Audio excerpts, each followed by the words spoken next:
Hi everyone, it's Alex from Risk Academy, and if you're watching this video, that means that the 2022 Risk Awareness Week has come to an end. This is officially the last workshop during the actual Risk Awareness Week. And don't worry, if you haven't watched all of the workshops, or if you missed some, or if you were in a meeting, or you couldn't see it, or because you were in a different time zone and it wasn't convenient, all replays are still available on the website 2022.riskawarenessweek.com. Let me let me give you a hint. All of the replays will stay available forever, and you must read through the replays and see if you want to watch any of them. Now, if you've been following my daily debriefs on the Risk Awareness Week, you'll probably notice that this one is the first one that is not live. I am pre-recording this on Thursday night because, and here's a little personal story for you.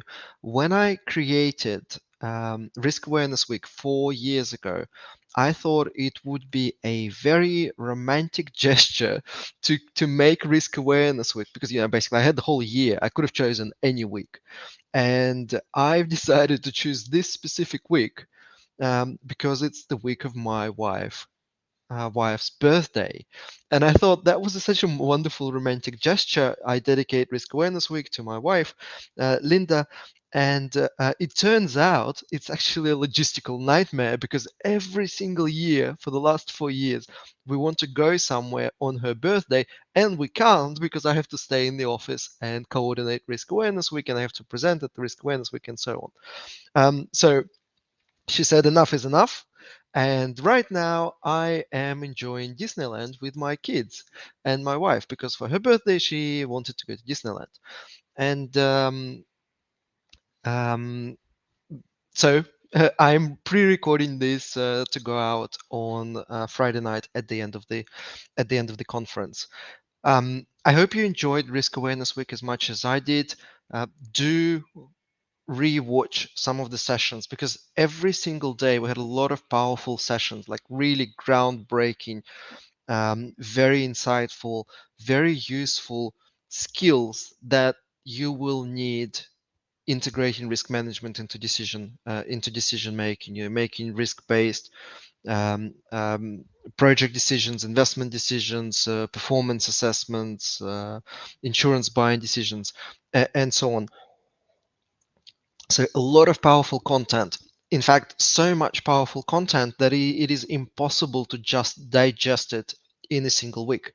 And that's why I just spread out the knowledge. Don't just because it finished. This is such a weird mental model that I see in people. Like I have no explanation for this because I've received so many emails. You have no idea. So many emails. People saying, "Oh, I've missed this workshop. Sorry, I can't come." And I'm saying it's 21st century, for goodness sake. Just watch a replay. You don't have to be there, especially like. And people have been, emailing me saying, "Oh, we woke up at 3 a.m." Why? I mean, I appreciate the dedication and thank you, but you can watch the workshop in your normal hours. You can watch it on the weekend. You can watch it on your phone. In fact, 20% of you, I already know statistically, are watching on your phone. On your phone. I mean, I don't know if you saw my video on LinkedIn. I watch it on TV. I watch it on the phone, and I just throw it to Google Cast it to my TV, and I just watch it on TV. And you can do it anytime on any device, and there are no restrictions. This is why it's so beautiful. The only restriction is your free ticket gives you limited access, but upgrading is so cheap. If you feel like watching more workshops, just consider upgrading. And this information is available forever, and it will be valuable for a very, very long time because we know that because the workshops from 2019 are still as meaningful and as valuable as they were back then. So some interesting statistics.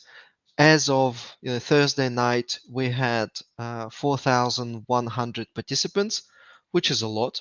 I'm very grateful for you making the choice to register and participate in the Risk Awareness Week. And let me share some other interesting stats with you before I kind of go into my normal debrief. So I asked 4 questions. Are you excited about the event? I asked on Monday, and 85% of you said yes. I said, are you learning something new during the event on Tuesday? And 85%, coincidence, also said yes. On Wednesday, I asked, is the online format working for you? And 81% said yes. And today, on Thursday, I asked, do you feel comfortable asking questions or online? And 75% of you said yes. So 25% of you still don't really feel comfortable asking questions online, and I'll think about what I can do about that for the next year's Risk Awareness Week, trying to create kind of more safe environment for communicating and asking questions. By the way, if you're watching a replay, I'm tracking all the comments, so you can continue asking questions and I'll forward them to the speakers, and then speakers will either log in and answer your question directly, or they send me an answer and I'll just copy paste it into your original question. So there are a lot of options for communicating with speakers, and most of the speakers actually do physically log in into their webinar page and comment. So day 5, now to my debrief. We had 7 workshops, and I tried to line them up into a kind of logical narrative, going from context to theory to practical application. And that's what I've been doing for every day. And by the way, if you watching this on YouTube or Facebook or LinkedIn and you have no idea what I'm talking about, look at this thing below which says go to 2022.riskawarenessweek.com, because there are 42 practical workshops on various risk management topics. It's like a library of learning on risk management too. So no heat maps, no rubbish, no theoretical concepts that have no practical applications, only case studies that people literally do in their work. A lot of people demonstrate their models, they show code, they do something in Excel as they do the demonstration. Less PowerPoint, more practical application, more demonstrations, illustrations, and actual models. And some of the sample models, speakers have been very kind to provide for download. So you can download the quantitative risk register, or you can download a model to measure the effect risks have on your company objectives, or you can download a model for quantifying ransomware and some other cyber risks. So, a lot of useful information. Do not neglect this useful information because it's very practical and very powerful.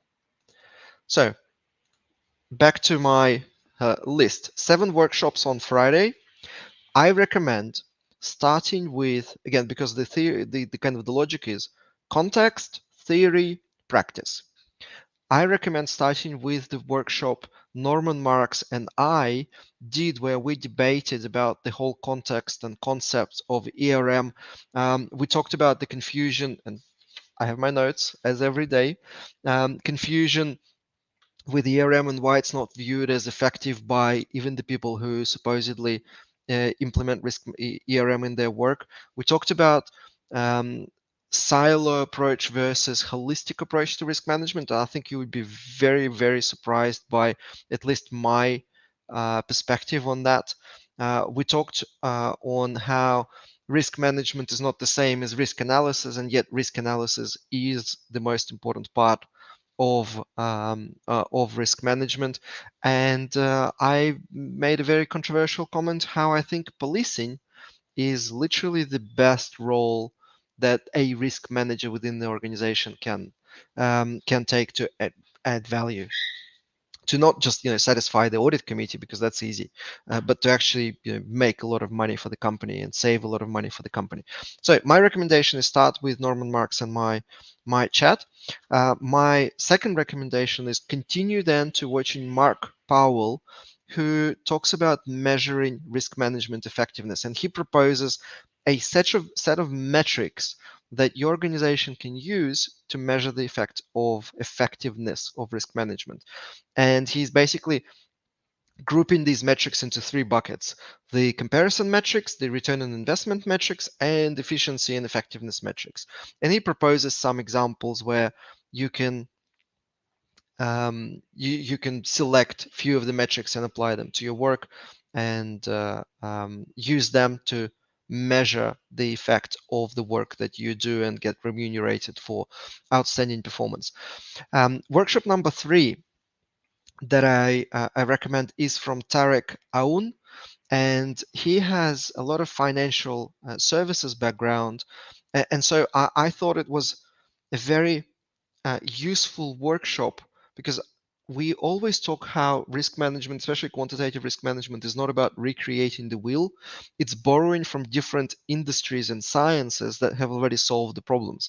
So Tarek is talking about the concept of risk appetite, metrics, KRIs, and again, kind of continuing this logical journey of measuring whether risks are under control or they're not under control, whether the risk management is effective or not effective. And he it talks a lot about the experience in financial services, which I felt is something that we can all borrow from. Not if you're just working in financial services, but if you're working in non-financial services, you can borrow from that and apply, probably modify it, but apply it in your even non-for-profit organizations or government organizations or non-financial companies, because that's exactly what we did for operational risk. Even though operational, for credit risk, it's a no-brainer. Just borrow whatever the banks do. For market risk, it's most of the time no-brainer. Borrow from the banks and follow what they do, because they have these risks regulated and modeled for much longer than non-financial services. And for liquidity risk, again, no-brainer. Use what the banks are doing. Operational risk, however, is quite different, and still we were able to find some golden nuggets in Basel regulation that really helped us create this operational risk methodology. Maybe at the next risk awareness week, I'll talk about that, because this risk awareness, if you missed my workshops, I did one on Monday on the 3 levels of risk analysis: basic, standardized, and advanced. And that's exactly like coming directly from Basel regulations. And then on Wednesday, I did a workshop on risk modeling for insurance purposes, for saving money on insurance. And that was kind of a small piece of that, but maybe I'll do a next session on just broader operational risk. So Tarek's session, I recommended in number 3. He talks about how to use quantitative risk analysis to set limits and use early warning systems. He talks about monitoring, calibration, and how to turn risk appetite and limits into kind of actionable stop losses, where the risk manager monitors risk exposure and then actions and influences other departments when risk exposure becomes unreasonably high or goes beyond kind of set or approved risk appetite. That's why, by the way, in the beginning, why I said policing is such an important role. uh, there are certain risks. It's risk management is a powerful decision-making tool, but there's also a role for the risk manager as a policeman, where he decides on a scope of risks that he's going to monitor on regular basis, could be like even daily or hourly basis if it's automated, and then he polices that business is not taking too much risk. For certain risks where it's very well quantifiable, it is one, in my belief, one of the risk manager's important roles to make sure that the business is not taking too much risk or not enough risk, kind of the risks within the set parameters. So in number 4, for me, was Helen Heller. And by the way, again, reminder that this is not kind of my preference from best to worst. This is my idea of creating this narrative of going from context to theory to practice.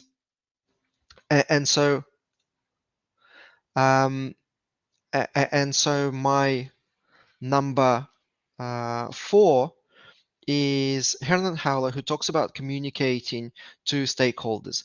And this is a wonderful, very nicely done and easy to understand workshop. He talks about some of the most common ways of communicating uncertainty: loss curve, loss accidents curves, histograms, tornado diagrams, spider diagrams, risk reward matrices. And he illustrates how to use them kind of with a very nice illustration. So that's kind of, it's a nice step into the practical application of risk analysis. In number 5 for me is Hans Liso, who does a demonstration with an actual model. He shares the model that you can download. It does a demonstration how to link risk register to your objectives, how to upgrade the risk register from qualitative to quantitative, and then how to use this upgraded risk register to improve your performance reporting, how to um, graphically show how each of the risks and their combination affect your objectives. In number 6, for me, is Benoit Ledesser, who did, every year he does very practical, very scientific presentation, but kind of set in this hypothetical concept. So this year, he is trying to survive the zombie apocalypse. But again, this is just a hypothetical scenario. It's not. It's an done for illustration purposes. The actual case study is not about zombies. It's about evaluating different risk management techniques and seeing how each of the additional techniques kind of gives you more insight, more additional information. And so it goes kind of 4 levels, from qualitative to quantitative with statistics, and even quantitative with some coding. And he's actually doing a very nice case study in R, which is a programming language, where he illustrates how you can actually model uncertainty for decision making, use Bayesian updating, use model validation in R. So very powerful workshop, something for the kind of more advanced users of the audience. And then number 7, kind of a very specific application of quantitative risk analysis, which has huge implications on the health and safety of the population. Zoe Brooks is doing a case study on risk quantification in medical lab quality.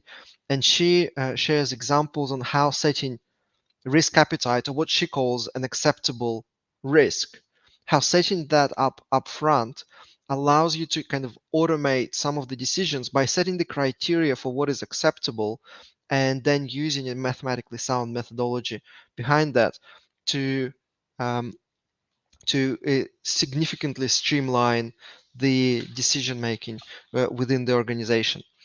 So I hope you enjoy the workshops. Don't forget, all the replays are still available and will be available forever. Um, Enjoy watching the workshops. Please, please, please, when you get an email tomorrow saying, thank you, next steps, one of the next steps is complete a feedback survey. That feedback survey is super important for me to plan for 2023 Risk Awareness Week. And wherever there are sections where you can type in words, don't just ignore them. Don't just go, buttons, but options, check boxes, and then no words. Have a think about it. Include some words. I use this information and it helps me a lot. It helped me for the last 4 years to every year improve on the Risk Awareness Week. So I would very much appreciate it if you spend some time on the survey when you get the email from me later today or tomorrow morning. So thank you all. I'll see you in the replays. I'll see you on social media. You can always follow me on LinkedIn, or you can join the Risk Academy YouTube channel if you haven't subscribed yet. And I'll see you at the Risk Awareness Week 2020.